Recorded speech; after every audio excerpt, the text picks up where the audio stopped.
introductory video. Today I will be talking about ethical hacking, and I will also introduce you to the course itself.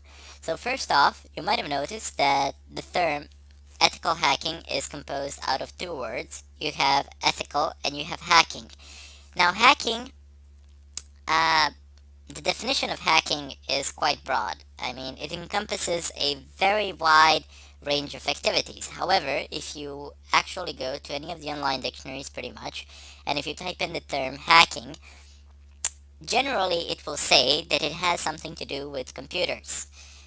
I cannot say that that is not true, however, that is only a small portion of the definition.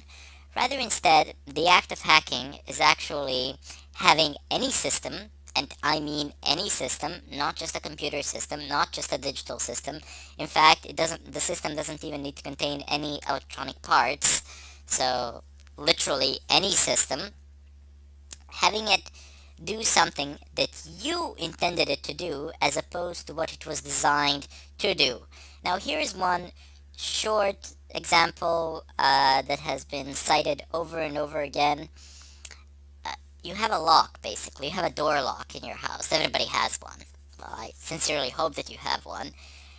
And the purpose of that lock is to prevent intruders from entering. So anybody who does not have a key cannot enter. People enter without a key anyway, because they pick the lock and then they enter, and that itself could be considered an act of hacking, also an act of burglary, but that's another subject.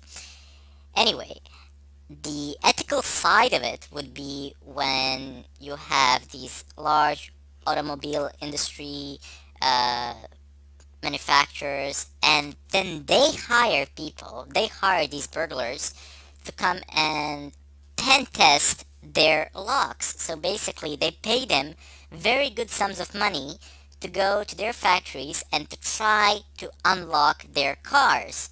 Uh, this doesn't need to apply only to locks for cars, it can also apply for your door locks. Manufacturers of pretty much all sorts of locks, they hire people to actually try and pick lock them, and then if they succeed doing it, and if they succeed, they pay them a very good sum of money.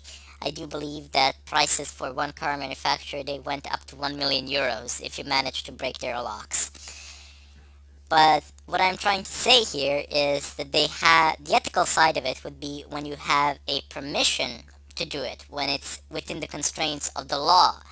And the act of hacking itself can be within the constraints of the law, but doesn't necessarily need to be.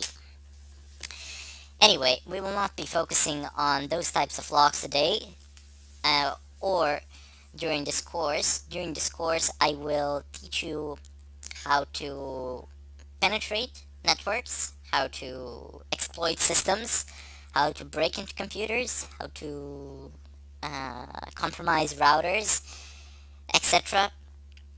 You will be after you've finished this course, after you've absorbed all the information in it, you will gain the ability to do some serious damage.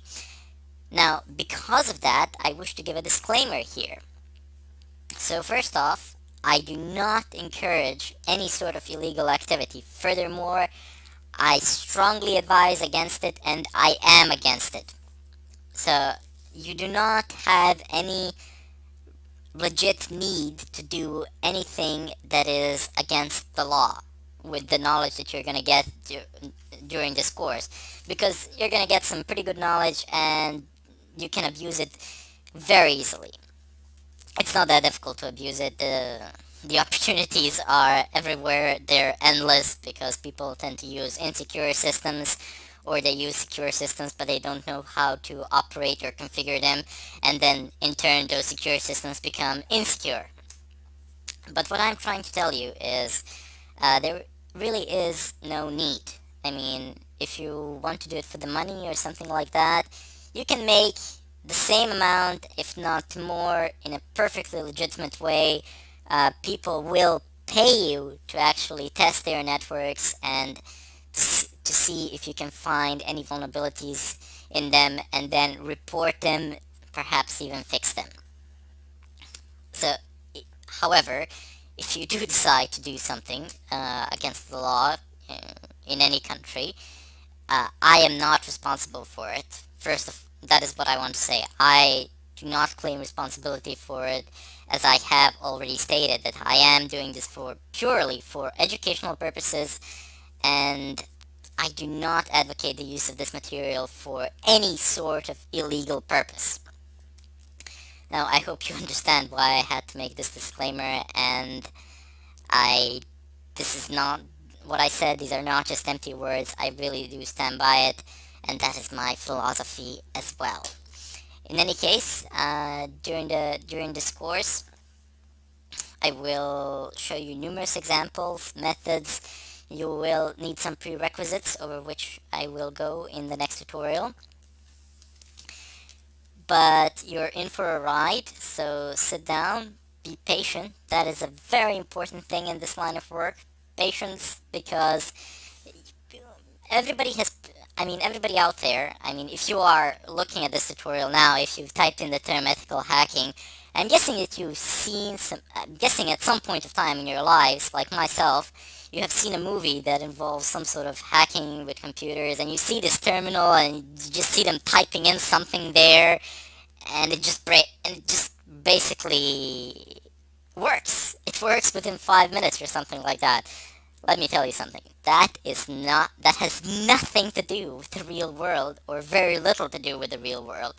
In the real world, people spend countless sleepless nights trying to do something, trying to obtain access, trying to bypass a password protected file or something of a kind on a server, trying to escalate privileges, trying to inject in a SQL injection or something of a kind. And they not only spend countless sleepless nights doing it, but they also spend a long time planning, preparing, and getting a general idea of what they can do, how they can execute an attack, etc. These are not things that you will be able to do within 5 minutes after you sit and open up your desktop computer or whatever. You will need time, you will need patience, but above all, you will need to be curious. Curiosity is one of the first steps here, and obviously, since you've actually chosen to listen to this tutorial, to go through it, you do possess it already. You just need to build on it a little bit more, and you'll be where you want to be. In any case, I hope to see you in the next tutorial, and I bid you farewell.